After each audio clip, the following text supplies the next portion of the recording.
I'm Caitlin Mitchell, and turning 20 should have been special. Instead, my parents abruptly canceled my birthday plans the night before, claiming it was inappropriate to celebrate while my sister Heather battled cancer. I had already scaled back from a party to just dinner with close friends. When I tried to negotiate, their hostility was unusual. Then I discovered the truth accidentally through text notifications on Mom's phone. Heather had been cancer-free for months. My parents were planning a surprise engagement party for her that same weekend. The betrayal wasn't about my sister's illness. It was about always being the invisible child. If you've ever felt like the forgotten family member, you'll understand exactly what I went through. Before I continue this story about how I discovered my family's shocking betrayal, I'd love to know where you're watching from. Drop your location in the comments, and if this story resonates with you, hit that like button. Family dynamics can be incredibly painful, and sometimes sharing these stories helps us feel less alone. Subscribe to follow my journey from family scapegoat to finding my own voice. Growing up as the middle child between Heather and Tyler created a unique dynamic in our household. Heather, 2 years older at 22, was always the golden child in our parents' eyes. Tyler, my 17-year-old brother, often faded into the background like me, though he had the benefit of being the only son. The pattern of my parents, Elizabeth and Richard Mitchell, prioritizing Heather was established early. I can remember countless examples from childhood where the favoritism was impossible to miss. When I won first place in the state science competition in 7th grade, my parents gave a perfunctory good job before quickly shifting the conversation to Heather's upcoming dance recital. The night of my competition, they hung Heather's participation certificate from a local art show on the refrigerator, while my trophy sat collecting dust in my bedroom. My high academic achievements stood in stark contrast to Heather's popularity and social success. I maintained a perfect 4 gigapascals throughout high school, was president of the debate team, and earned a partial scholarship to a prestigious university. Meanwhile, Heather struggled academically but excelled socially. She was homecoming queen, dated the football quarterback, and had hundreds of friends on social media. In my parents' eyes, especially my mother's, these social achievements far outweighed my academic ones. Mom's obsession with Heather's conventional beauty and social standing bordered on unhealthy. She would spend hours helping Heather prepare for social events, shopping for the perfect outfits, and advising her on friendships and dating. When I asked for help with college applications, Mom would often say she was too busy, but somehow always had time for Heather's latest social crisis. Dad was less obvious about his favoritism, but his passive enabling spoke volumes. He never contradicted Mom when she lavished attention on Heather while dismissing my accomplishments. When I would point out the unfairness, he would simply say, "That's just how your mother is," as if that explained or justified everything. The family dynamics extended beyond mere favoritism to active scapegoating when I dared to point out the unfair treatment. Any attempt to advocate for myself was labeled as jealousy or being dramatic. My legitimate feelings were dismissed so consistently that I developed coping mechanisms, self-reliance, setting lower expectations for parental support, and finding validation elsewhere. My relationship with Tyler became my emotional lifeline. Though 3 years younger, he possessed wisdom beyond his years and noticed the disparity in how we were treated compared to Heather.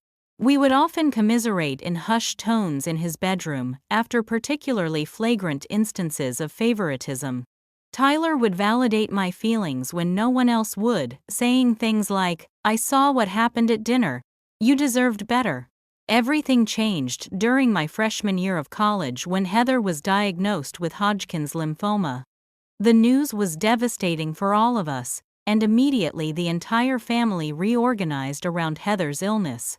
My parents converted the home office into a recovery room, took leave from their jobs, and essentially put their lives on hold to care for her. I understood the gravity of the situation and supported the focus on Heather's health completely.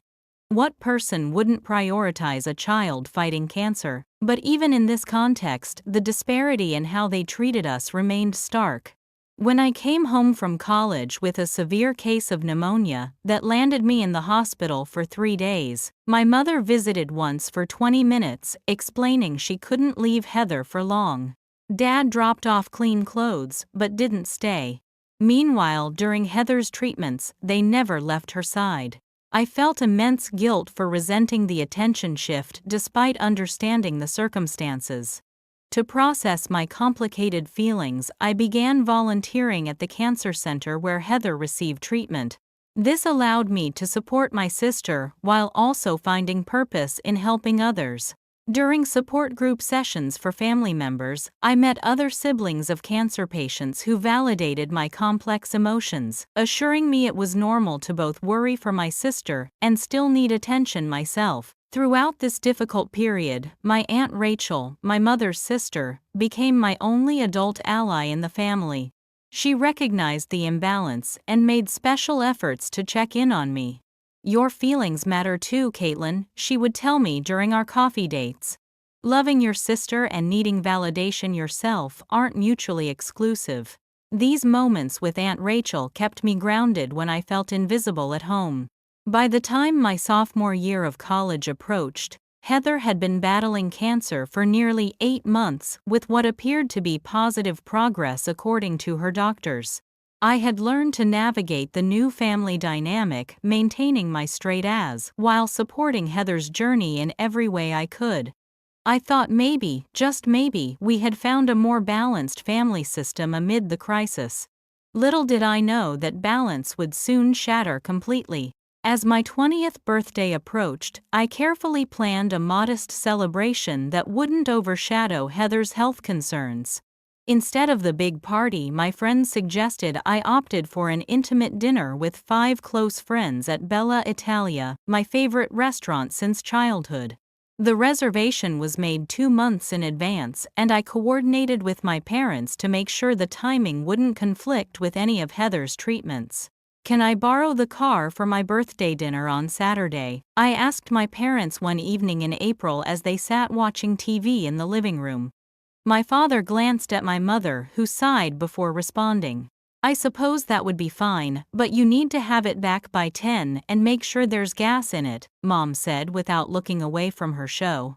Dad just nodded in agreement. "Of course." "Thank you," I replied, already anticipating the need to be extra responsible to avoid any criticism. Over the next few weeks, I meticulously planned around Heather's treatment schedule, even calling the cancer center to double-check that she had no appointments on my birthday weekend. Everything was set, and I was looking forward to a small but meaningful celebration. The night before my birthday, I was in the kitchen preparing dinner for the family, since Mom and Dad had been at the hospital with Heather all day. They walked in just as I was setting the table, and the tension was immediately palpable. Dad couldn't meet my eyes, and Mom's posture was rigid with what seemed like righteous anger.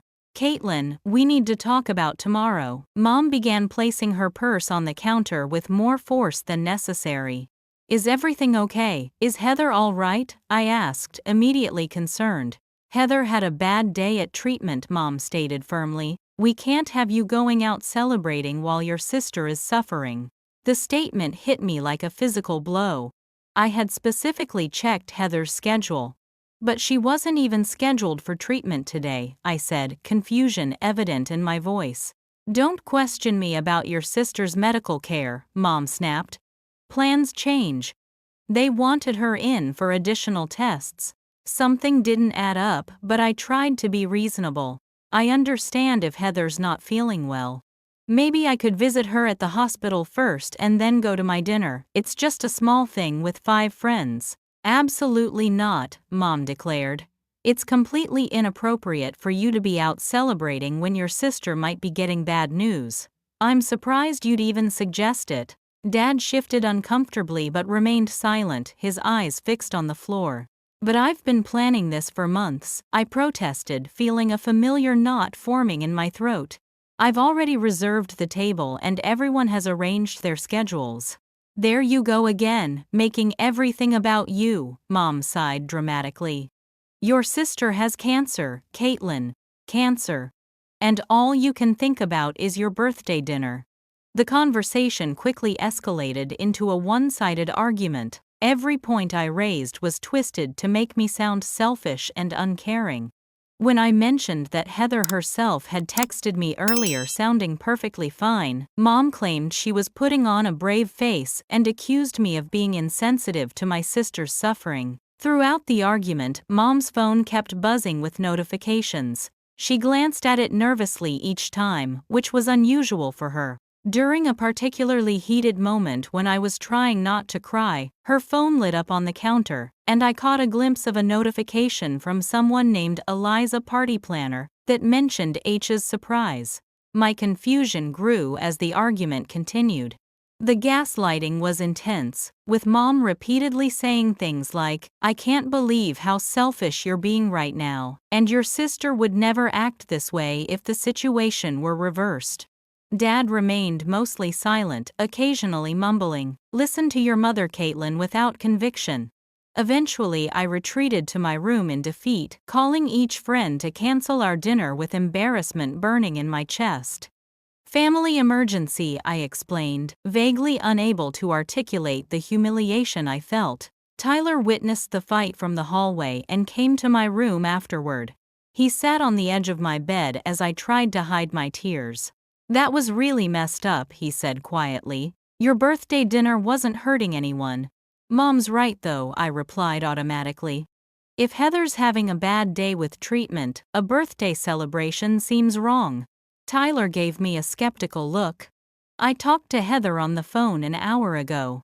She sounded fine, excited about some surprise for her boyfriend this weekend." His words left me confused and hurt. I spent most of the night lying awake, staring at the ceiling and questioning whether I was actually the selfish one my mother claimed I was. The conversation replayed in my mind on an endless loop, and that strange notification about H's surprise nagged at the edges of my thoughts. Something wasn't adding up, but I couldn't quite put my finger on what. I awoke the next morning, my actual birthday, to a quiet house. The clock read 9:17 a.m. later than I typically slept, but my restless night had left me exhausted. Dragging myself out of bed, I headed downstairs to find only Tyler in the kitchen eating cereal and scrolling through his phone. "Morning, birthday girl," he said with a sympathetic smile. "Mom and Dad left super early, said they had to take Heather for treatment." "On a Saturday morning? That's weird," I replied, pouring myself a cup of coffee. "The cancer center typically scheduled treatments on weekdays." Tyler shrugged. "Yeah, they were acting strange. Dad could barely look at me when I asked when they'd be back. Said not to expect them until evening." Something felt off about the whole situation. The timing, the secrecy, their behavior the night before, none of it aligned with the usual treatment routine we'd grown accustomed to over the past months. As I leaned against the counter sipping my coffee, I noticed Mom's iPad sitting on the kitchen island. She never left it behind. It contained her calendar, emails, and all her planning tools. More surprising was that it wasn't locked.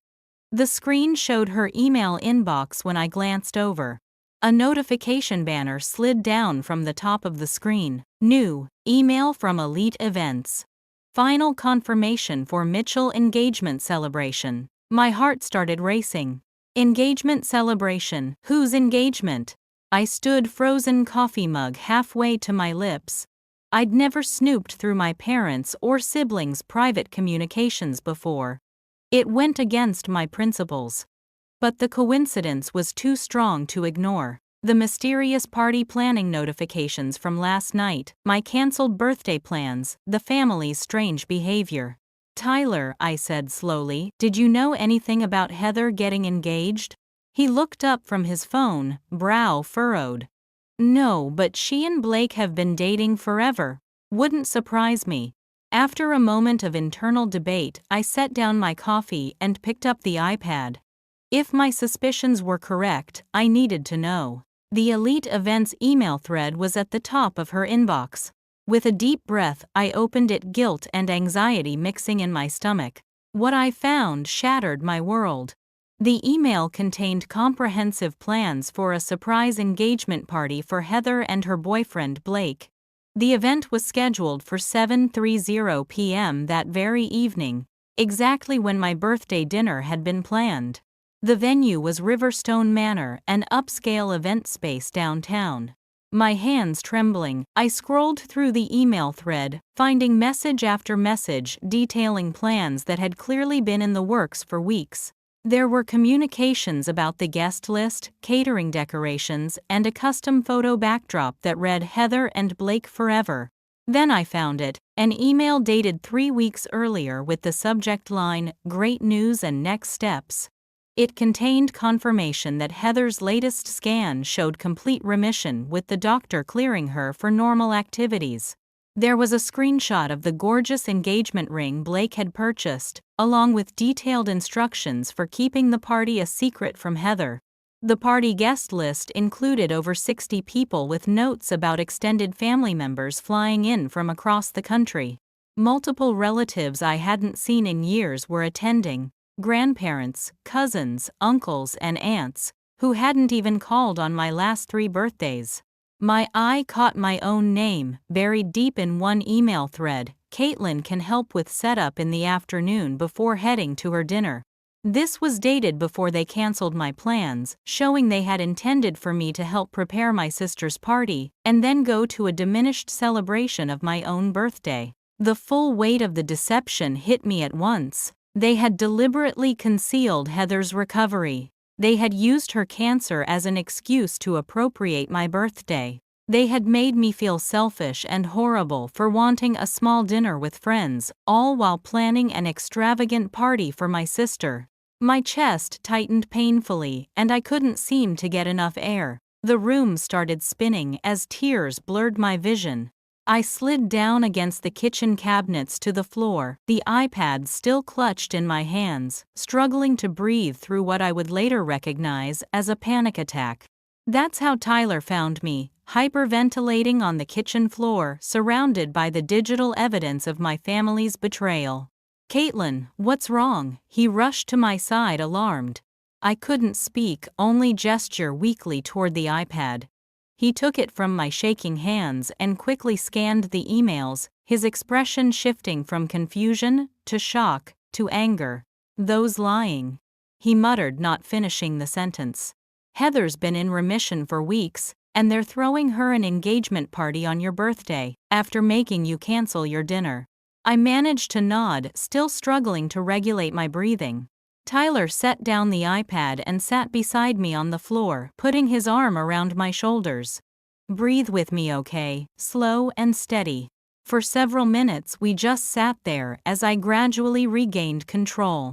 The emotional pain remained a hollow ache in my chest that felt physical in its intensity. "What do we do now?" Tyler asked, once I had calmed down. "I don't know," I whispered, my voice hoarse. "I don't even know how to process this." We didn't have much time to decide. Within the hour we heard the garage door opening, signaling our parents' return. My parents walked through the door in unusually high spirits. Mom was laughing at something Dad said, their faces animated with excitement I hadn't seen in months. They froze when they saw Tyler and me sitting at the kitchen island, the iPad open in front of us. Their expressions shifted instantly from joy to shock, then to something that looked suspiciously like guilt. "What are you two doing with my iPad?" Mom asked, her voice sharp but tinged with nervousness. "When were you going to tell me that Heather's been in remission for 3 weeks?" I asked quietly, surprising myself with how calm I sounded despite the storm raging inside me. Dad's face paled. "Caitlin, it's not what it looks like." "Really?" I turned the iPad toward them, the email about Heather's clean scan clearly displayed. "Because it looks like you've been lying about my sister's health to manipulate me into canceling my birthday plans, so you could throw her a surprise engagement party."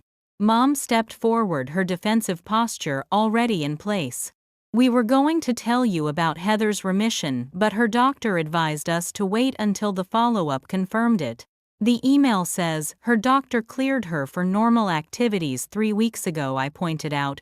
And that doesn't explain why you made me feel like a horrible person for wanting a small birthday dinner while you were planning this huge celebration. Heather deserves something special after everything she's been through, Mom insisted, her chin raised defiantly. Blake proposed last week and we wanted to surprise her. And my birthday was just… What an inconvenience, I felt my voice breaking. Dad stepped in, trying his usual peacemaking approach. We were going to tell you tomorrow, Caitlin. We thought you could help set up today and then join the celebration. After telling me it would be completely inappropriate to celebrate while Heather was suffering, I quoted Mom's words back to her. You know what's inappropriate, using your daughter's cancer as an excuse to steal another daughter's birthday. Mom's face hardened. Your birthday was just convenient timing for the venue. It was the only date available this month. The casual cruelty of her statement stunned me into silence. My birthday wasn't just convenient timing. It was my day, the one day of the year that should have been about me. Are you serious right now? Tyler interjected, his voice cracking with emotion. You made Caitlin cry herself to sleep last night because she wanted a simple dinner with friends, all while planning this huge party. Do you even hear yourselves? I'd never heard Tyler speak to our parents this way. Mom looked taken aback, clearly not expecting him to defend me so fiercely. Tyler, you don't understand adult decisions, Mom dismissed. This isn't about Caitlin, it's about celebrating your sister's engagement and her beating cancer. No, I said, finding my voice again. This is about how you've always prioritized Heather over everyone else. I've spent my entire life accepting that, making myself smaller to accommodate your favoritism. But this… I gestured toward the iPad, this crosses a line I can't ignore. You're always so dramatic, Caitlin, Mom sighed, rolling her eyes, as if I were having a tantrum over something trivial. Not everything is about you. That's the problem, I countered, surprising myself with my clarity despite the pain. Nothing has ever been about me, not even my own birthday. Dad stood uncomfortably, looking everywhere but at me. His silence spoke volumes about his complicity. Dad, I addressed him directly, do you have anything to say? He cleared his throat, glancing nervously at Mom. We should have handled this differently, he admitted weakly. Richard, Mom exclaimed, clearly disapproving of even this minimal acknowledgement. It's true, Elizabeth, he replied, though his voice lacked conviction. We should have been upfront with Caitlin. The exchange confirmed what I'd always known. Dad might recognize the unfairness, but he would never truly stand up to Mom about it. I made a decision in that moment. I'm leaving, I announced, standing up. Don't be ridiculous, Mom scoffed. Where would you go? Anywhere but here, I replied, heading toward the stairs. As I packed a bag in my bedroom, my parents continued to justify their actions from the hallway. Mom alternated between dismissing my feelings as an overreaction and trying to convince me that attending Heather's party would be the mature thing to do. Dad made weak attempts to mediate without actually addressing the core issue. Tyler appeared in my doorway, his expression solemn. I'll come with you if you want.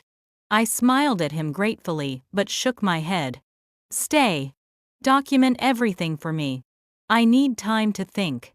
Family can be complicated, can't it? I'd like to know if you've ever experienced a moment when you realized your place in your family wasn't what you thought. Share your thoughts in the comments below. If you're finding value in this story, please hit that like button. It helps more than you know. Now let's continue with what happened after I discovered my parents' betrayal. The moment I pulled out of the driveway, tears started flowing freely down my face. I had to pull over twice to compose myself before I could drive safely. With shaking hands, I called the only person I knew would understand. Aunt Rachel. It's Caitlin, I said when she answered, my voice breaking. Something happened. Can I come over? Of course, sweetheart. Are you okay to drive? Her concern was immediate and genuine.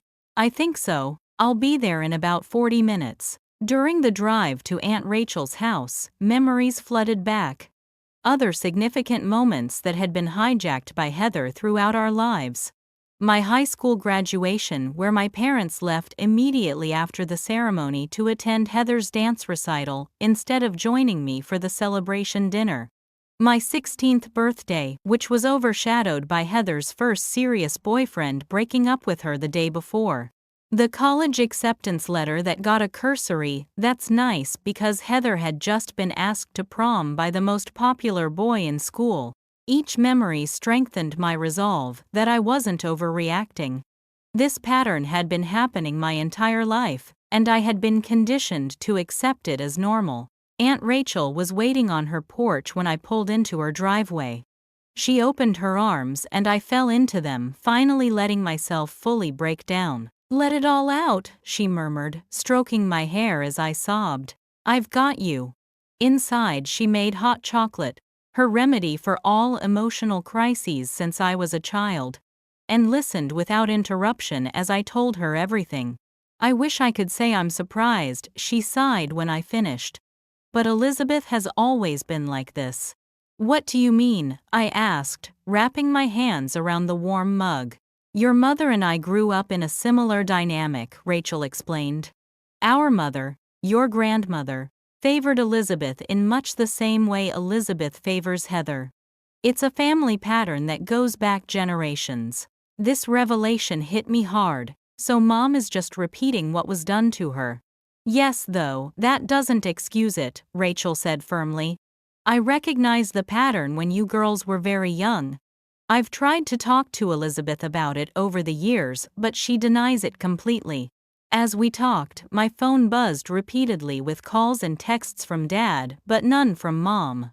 I silenced it after the fourth call, not ready to engage. Rachel helped me process my feelings without villainizing my parents entirely. "They're flawed people who've fallen into toxic patterns," she explained. "Understanding that doesn't mean you have to accept the behavior." She walked me through the concept of golden child divided by scapegoat family dynamics, helping me see that what I'd experienced had a name and was actually a recognized form of family dysfunction. "What about Heather?" I asked after several hours of conversation. "Do you think she knows what they're doing?" "I doubt it," Rachel said thoughtfully. "In these dynamics, the golden child is often unaware of their special status. Heather probably notices she gets more attention, but she likely doesn't understand the full extent of the disparity or how it affects you." This realization brought a new dimension to my confusion. Was I supposed to attend the engagement party? Would skipping it hurt Heather, who might be innocent in all this? "Take some time before making any decisions," Rachel advised. "You don't need to respond right away. Your feelings matter, and you deserve space to process them." I checked my phone that evening to find a voicemail from Dad claiming Mom was heartbroken by my overreaction, language that only confirmed they still didn't understand or acknowledge the real issue. Most surprising was a text from Heather. "Oh my God, Blake proposed. Mom and Dad are throwing us a surprise party tonight. Not supposed to know, but Blake accidentally let it slip. Wish you were here to celebrate with us. Love you, PS. Happy birthday, sis." The casual birthday wish at the end, as if it were an afterthought, perfectly encapsulated our relationship. Heather wasn't malicious, but she had been raised to see herself at the center of the family universe with everyone else in orbit around her. I showed the text to Rachel, who sighed. "She has no idea what's going on, does she?" "No," I agreed. "And that makes this even harder." The isolation of bearing painful truth that no one else acknowledged weighed heavily on me. I felt like I was in an alternate reality where only I could see the manipulation and unfairness, while everyone else carried on as if everything were normal. Rachel offered her guest room indefinitely. "Stay as long as you need. This is your safe space." That night, alone in the unfamiliar bedroom, I hugged my knees to my chest and wondered how my family was reacting to my absence. Was Mom spinning a story to explain why I wasn't at Heather's party? Was Dad feeling guilty? Did Heather even notice I wasn't there amid all the attention and celebration? For the first time in my life, I allowed myself to fully acknowledge the pain of being the forgotten child, and with that acknowledgement came the first tentative steps toward healing. After a night of fitful sleep in Aunt Rachel's guest room, I woke up to a difficult decision whether to attend Heather's engagement party. Rachel sat with me at her kitchen table, helping me weigh the pros and cons. "If you go, will it be for yourself or for them?" she asked, cutting to the heart of the matter. After careful consideration, I decided to skip the party. This wasn't about punishing Heather or my parents. It was about establishing boundaries and valuing myself enough to say no to further emotional harm. "I'm proud of you," Rachel said, when I shared my decision. Setting boundaries is an act of self-respect. I turned off my phone for the entire day, my actual birthday, to protect my peace from the inevitable barrage of messages and potential guilt trips. Rachel had prepared a small cake with a single candle, and she presented me with a thoughtfully chosen gift, my grandmother's silver bracelet.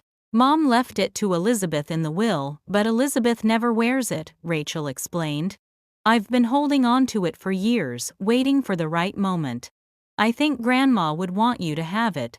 The simple gesture of acknowledgement brought tears to my eyes. Someone cared enough to mark my day as special. Later that afternoon, several college friends texted Rachel's home phone, having gotten her number from my emergency contact information. They arranged to come over that evening for an impromptu celebration, bringing takeout from my favorite Thai restaurant and small thoughtful gifts. Throughout the evening, Tyler sent secret texts updating me on the engagement party. The event was apparently elaborate, with professional decorations, catered food, and a live band. Over 60 guests attended, including relatives I hadn't seen in years. Heather announced she's pregnant, Tyler texted around 9 o'clock. Mom and Dad are over the moon about becoming grandparents. Double celebration. The news hit me with a complicated mix of emotions. I was happy for my sister but couldn't help feeling the contrast between our lives grow even starker. Heather would now have her engagement, pregnancy, and eventual wedding as the focus of the family for the foreseeable future. Social media quickly flooded with photos from the party. Each smiling family picture told the story of a perfect, joyful family, with my conspicuous absence unmentioned. Mom posted a group shot with the caption, "Almost perfect day, celebrating our beautiful daughter's engagement and miraculous recovery number. Blessed, number family first." The almost perfect felt like a deliberate jab, though I might have been oversensitive by that point. Several extended family members, noticing my absence, sent concerned messages. "Missed you at Heather's party." "Everything okay?" texted my cousin Megan. "Your mom said you had a school commitment." I crafted a careful response that acknowledged the situation without revealing the full truth, had some personal matters to attend to. Very happy for Heather though, hope to catch up with everyone soon. The next morning Tyler called with more updates. "They're in full damage control mode," he reported. "Told everyone you had an urgent study group for a failing class." Dad looked miserable explaining it. "Did anyone question it?" I asked.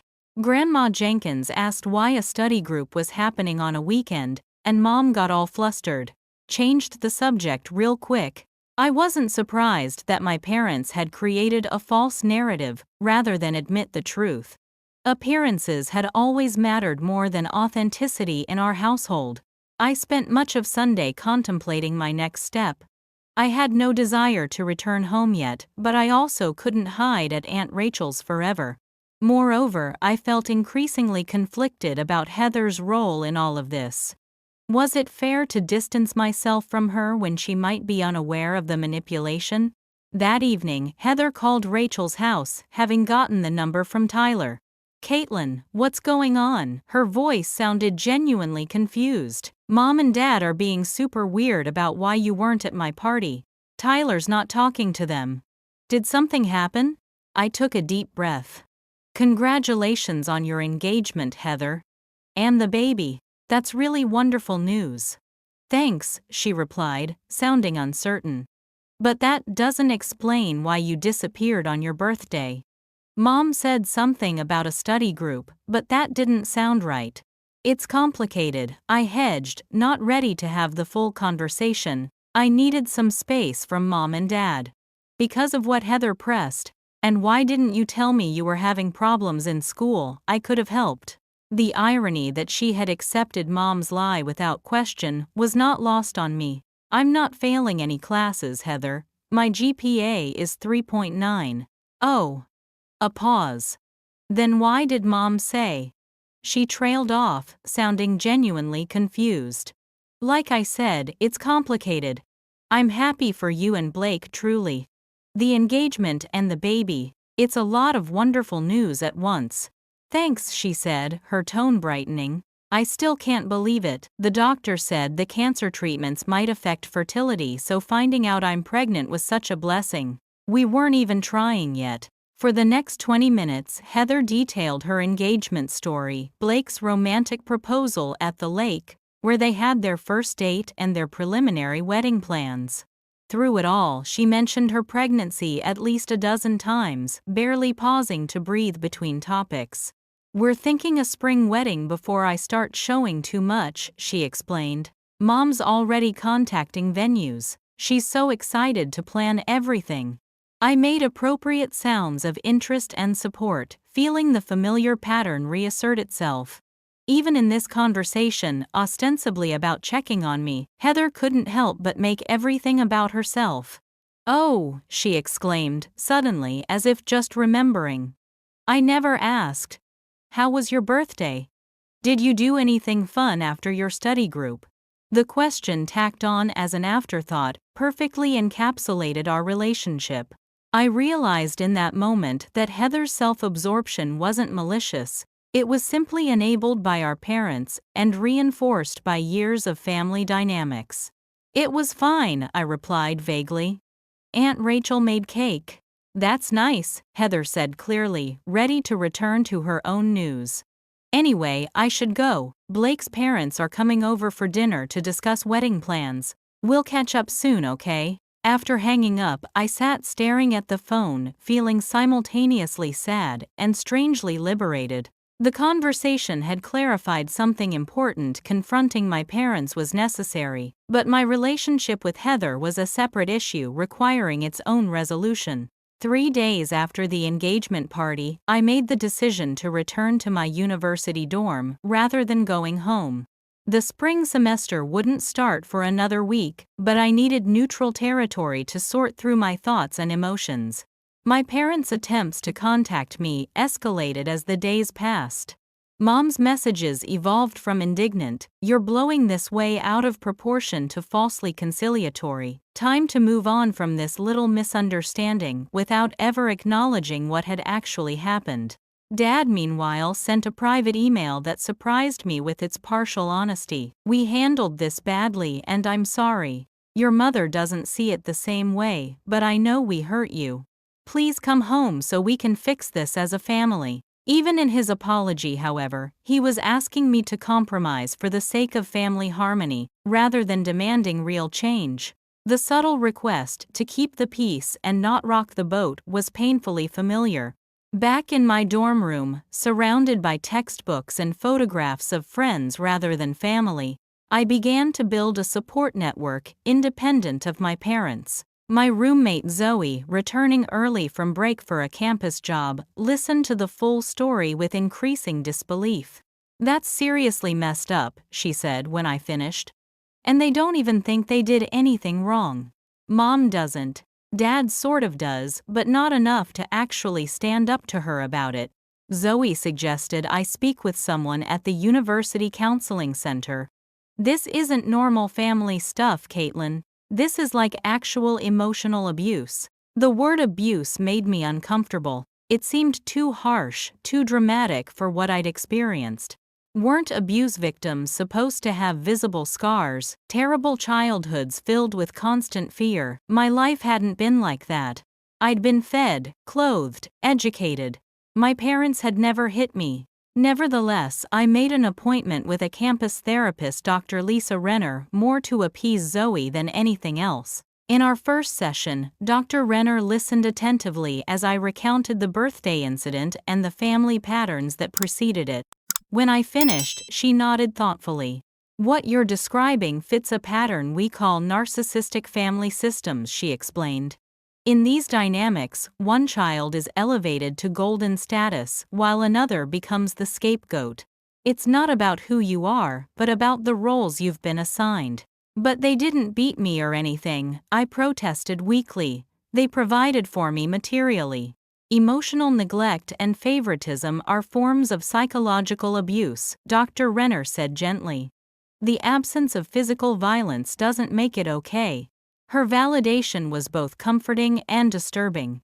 If what I'd experienced was truly abusive, what did that mean for my relationship with my parents going forward? After our session, I found myself digging through old storage boxes under my bed. There, buried beneath winter sweaters, I discovered a journal I had kept throughout high school. Reading through it was like opening a time capsule of pain. Page after page documented instances similar to the birthday incident, where my needs or achievements were minimized in favor of Heather's. "Got accepted to Harvard today with partial scholarship," one entry from senior year read. When I told Mom and Dad at dinner, Mom said, "That's nice," then immediately started talking about Heather's prom dress fitting tomorrow. Dad just nodded and asked to pass the potatoes. The pattern was so consistent, so undeniable when laid out chronologically, that I found myself wondering how I had normalized it for so long.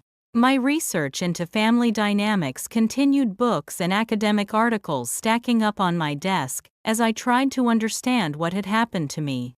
Terms like emotional neglect, parentification, and conditional love gave names to experiences I had previously thought were just my personal failings. A few days later, I met my childhood friend Emma for coffee. We had grown up together, and she had witnessed many instances of the favoritism firsthand. "I always wondered why you never called your parents out on it," Emma said, stirring her latte. "Remember your 17th birthday when they left early to pick Heather up from that party she wasn't even supposed to be at? I was so mad for you." "I guess I thought it was normal," I admitted. "Or that I was overreacting." Emma hesitated, then said, "There's something I never told you. Your mom used to compare us a lot when I'd come over. She'd say things like, 'Why can't Caitlin be social like you?' Or 'Emma always looks so put together, you should take notes, Caitlin.' It made me super uncomfortable." The revelation stung, but it also provided another piece of the puzzle. My mother hadn't just favored Heather. She had actively undermined my self-image by unfavorable comparisons to others. Armed with this new understanding and the language to describe what had happened, I began implementing boundaries with my parents for the first time in my life. I limited phone calls to once a week and kept conversations brief and superficial. I declined their invitation to come home for the upcoming weekend, citing study preparations. Their shocked response to these small acts of self-protection was telling. Mom left voicemails demanding to know what's gotten into you lately, while Dad sent increasingly concerned texts asking if I was still upset about that birthday mix-up. The most difficult aspect was how these changes affected Tyler. Still living at home, he reported increased pressure and scrutiny now that I wasn't there to absorb some of the negative attention. "Mom's been on my case about everything," he complained during one of our late-night calls. "My grades, my friends, even how I load the dishwasher. It's like she needs someone to criticize, and with you gone, I'm the only target." The guilt I felt about Tyler's situation was overwhelming. He was bearing the brunt of family dysfunction because I had finally stepped back. "I'm so sorry," I told him. "Maybe I should come home more often, take some of the heat off you." "Don't you dare," he replied firmly. "You're finally setting boundaries. I can handle Mom's moods for a couple more years until graduation." Still, I began planning how I could help Tyler when he finished high school. Could I afford an apartment where he could live with me during college? Should I encourage him to apply to schools far from home? The responsibility felt heavy, but the prospect of helping my brother escape the same patterns gave me purpose. 6 weeks after the engagement party, as I was settling into the spring semester routine, I received an unexpected visitor. I returned to my dorm after an afternoon class to find Heather sitting cross-legged on the floor outside my door, scrolling through her phone. "Heather," I stopped in my tracks, genuinely surprised. "What are you doing here?" She looked up with a bright smile, her hand instinctively resting on her still flat stomach. "Surprise, I was in the area for a wedding expo and thought I'd stop by to see my little sister." The contrast between us was immediately apparent. Heather looked radiant, her skin glowing with what people call the pregnancy glow. Her hair perfectly styled, her outfit fashionably casual but clearly expensive. I, on the other hand, was exhausted from midterm preparations, dressed in faded jeans and a university sweatshirt, hair pulled back in a messy ponytail. "Can we talk?" she asked, standing up and brushing off her designer jeans. "I brought lunch." She held up a bag from an upscale deli. In my small dorm room, we sat awkwardly on opposite ends of my bed, the takeout containers between us, creating a literal barrier. Heather filled the silence with enthusiastic chatter about wedding plans, venue options, flower arrangements, and bridesmaid dresses. "I'm thinking pale blue for the bridesmaids," she said, between bites of her salad. "You'll look gorgeous in blue with your coloring."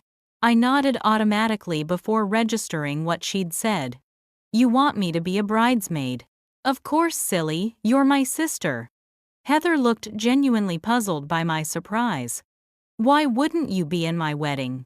Something about her casual assumption that I would simply slot into her plans despite everything that had happened made me realize I couldn't continue with pleasantries. The weight of unsaid truths was too heavy.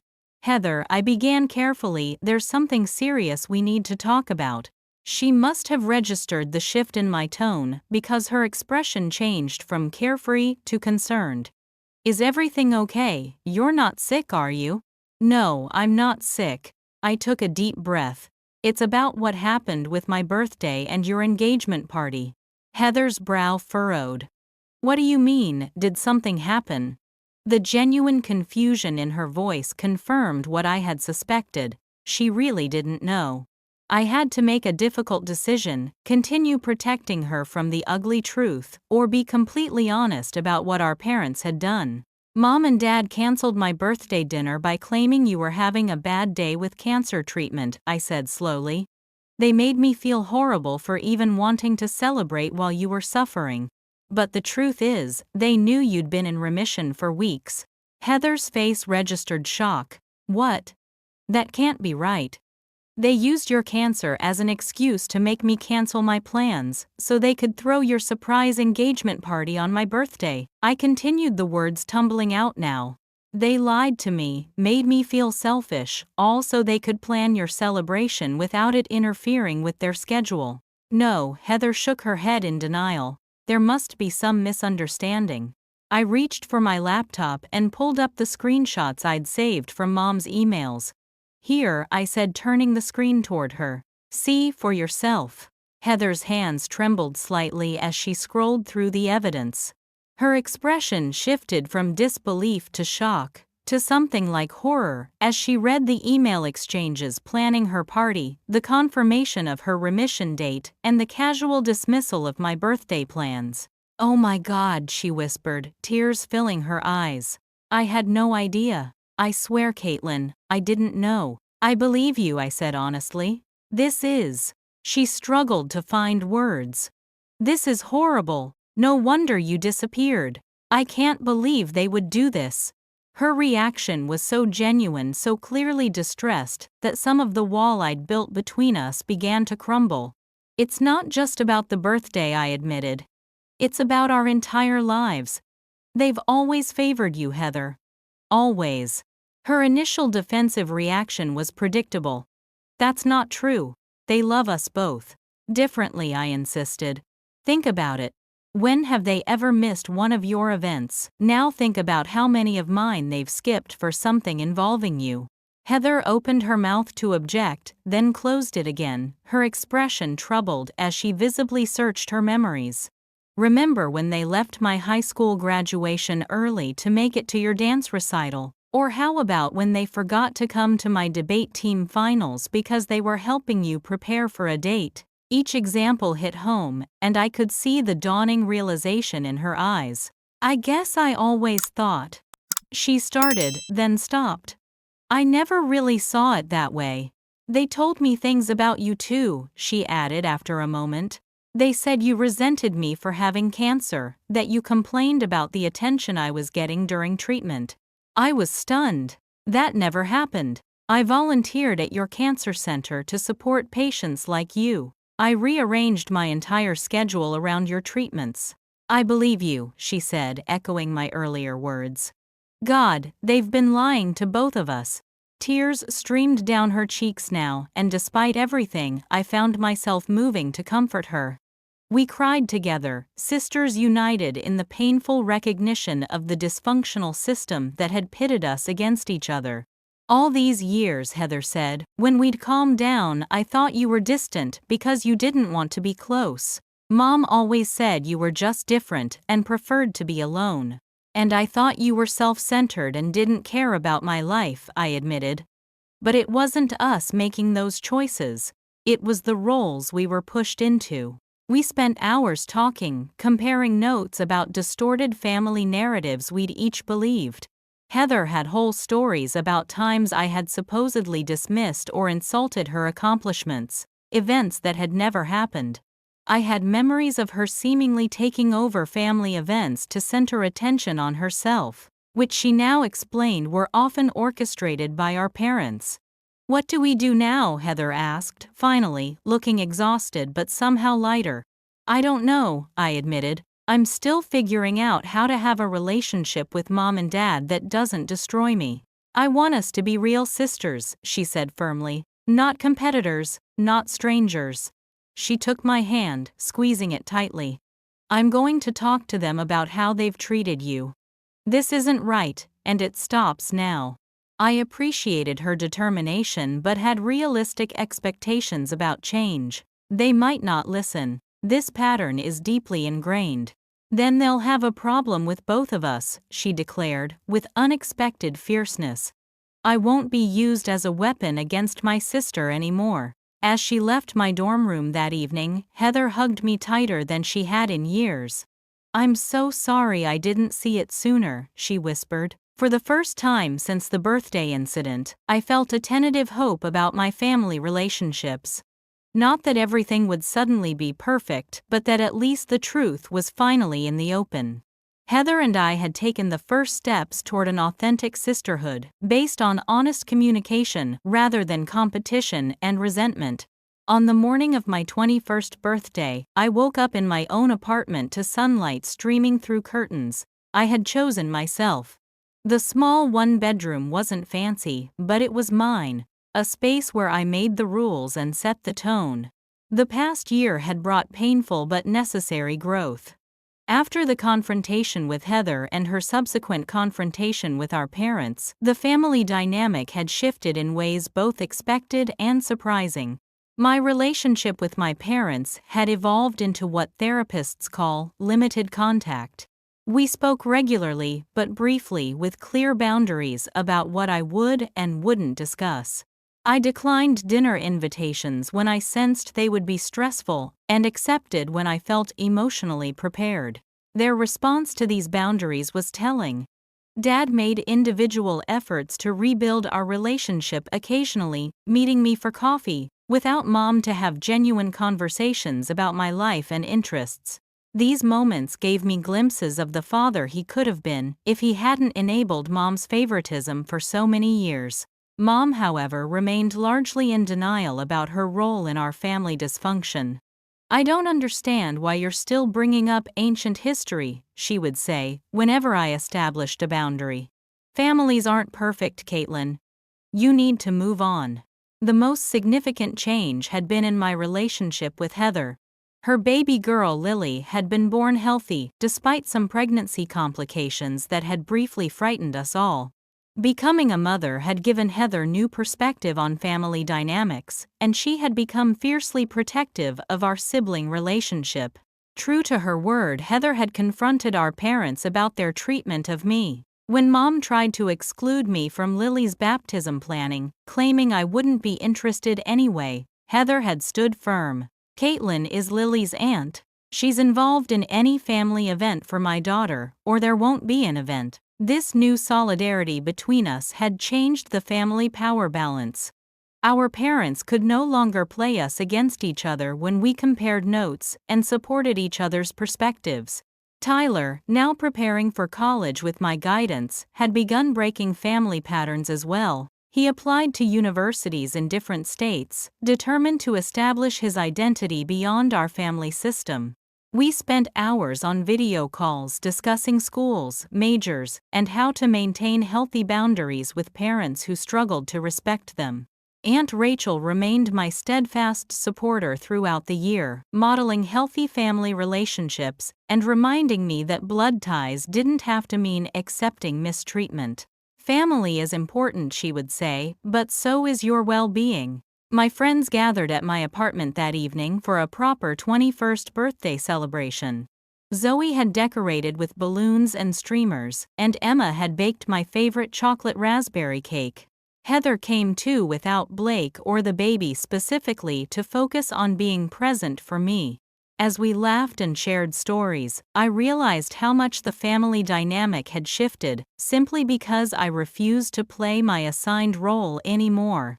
By stepping out of the scapegoat position, I had forced changes that rippled through our entire system.